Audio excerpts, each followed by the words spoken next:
Hello everyone, welcome to our Certified Course Student Centered Learning. My name is Ana Maria Martinez Mendoza and I am going to be in charge of this course. You are going to find the information for my bio data in the presentation that I'm going to upload later on in the platform. However, something very important is to know what the course is about. So as course description, we can say that the course is a contrast between traditional education and the new student-centered learning. The traditional approach to education aims at having students get high test scores, good grades, and time-honored academic knowledge. It is teacher-centered. So if you analyze how circumstances are in our country, we can say that most of what we teach is still the traditional approach with teacher-centered in mind. The students are seen as passive objects, empty containers that we teachers have to deposit knowledge into them. The methods are rote learning and memorization. Teacher-centered insists that all students be taught at the same time in the same material and evaluated likewise. Students who don't learn quickly enough, they usually fall. They are not allowed to succeed at their natural speed. The teacher does not consider individual differences. In class, a typical class will see the students sit quietly at their places, they listen to the teacher's lecture, write down on their notebooks, and one student after another recite his or her lesson. Traditional education is associated with much stronger elements of cohesion.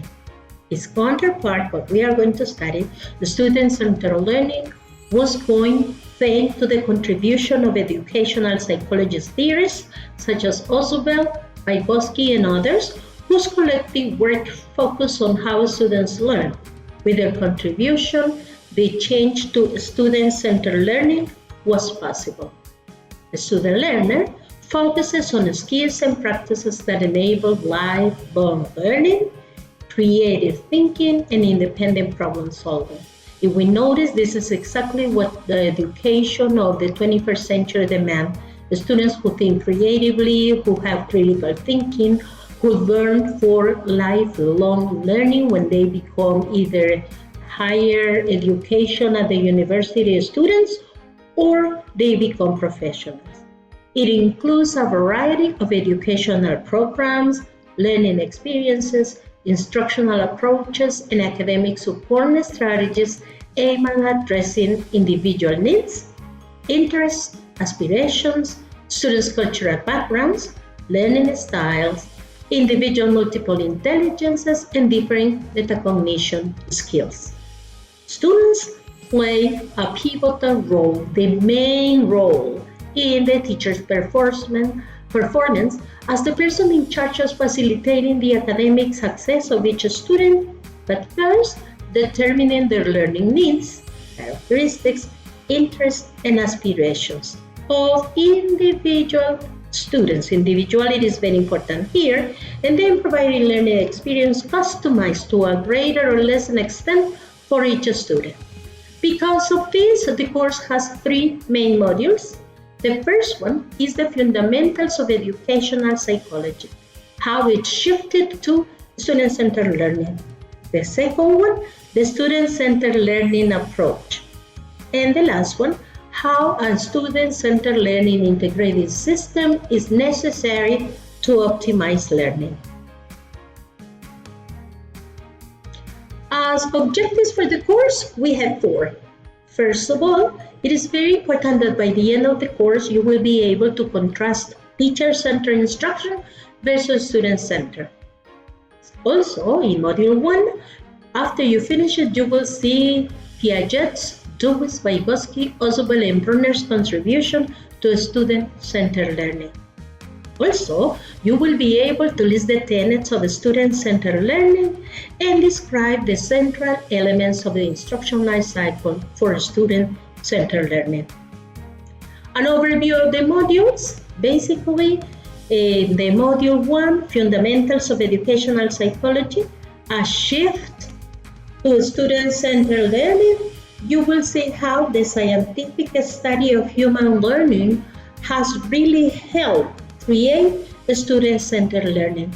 Now, with neuroscience, with the study of how education happens, the study of cognitive and behavioral perspectives, researches, etc., everything that has been done in terms of individual differences in intelligence, cognitive development, affect, motivation, self-regulation, and self-concept, how this plays a very important role in learning.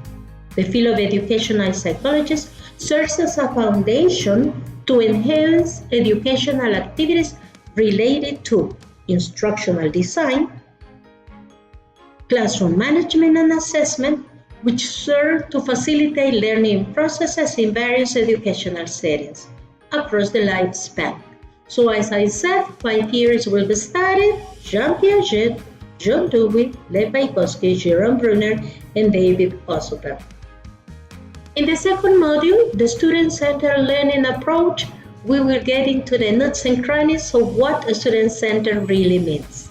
Its instructional strategies give students opportunities to learning activities, to participate more actively in discussions, design their own learning projects, explore topics that interest them, and generally contribute to the design of their own course of study. In this student-centered learning, students do have a choice. Teachers are in charge of facilitating the academic success of each student by providing learning experiences customized to each of the students in class. This is especially true in our field of English language teaching, either it is EFL or ESL, where students have to be free of anxiety and of fear and work at their own pace. To comply with this goal, educators employ a wide variety of educational methods to intentionally cultivate a strong and trusting and student-centered rapport so that students can have access to meaningful learning and develop long-term skills that go beyond curricular standards to life skills for 21st century teaching.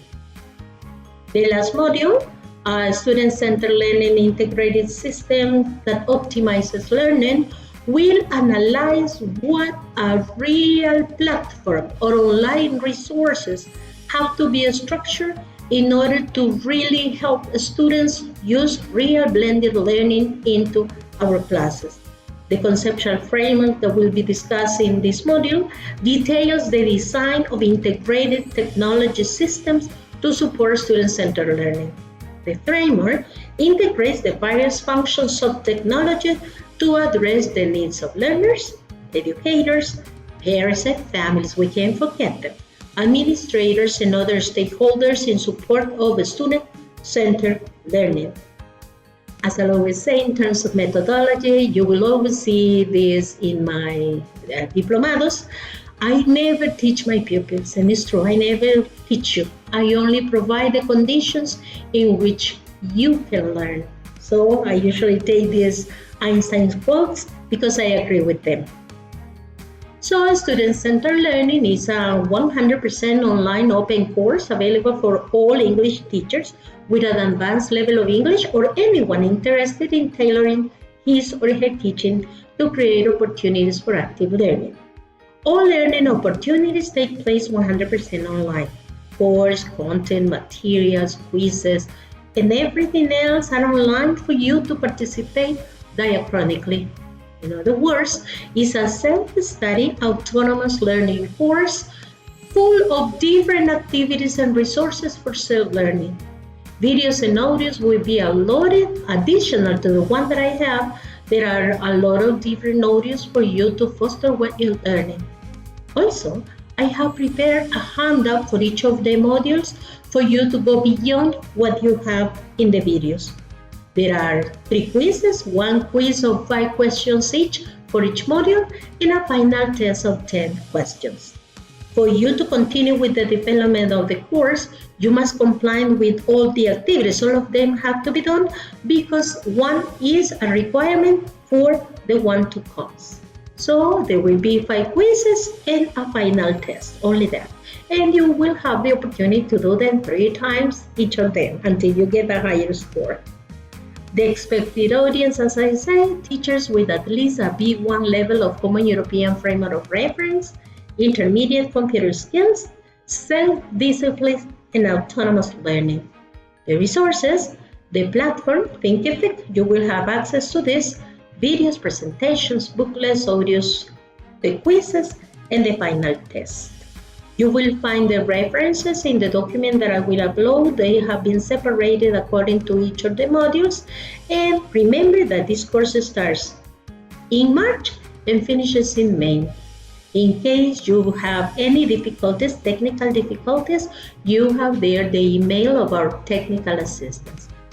So this is something you have to remember. Report any platform problems to the email that appears in this slide. Thank you very much.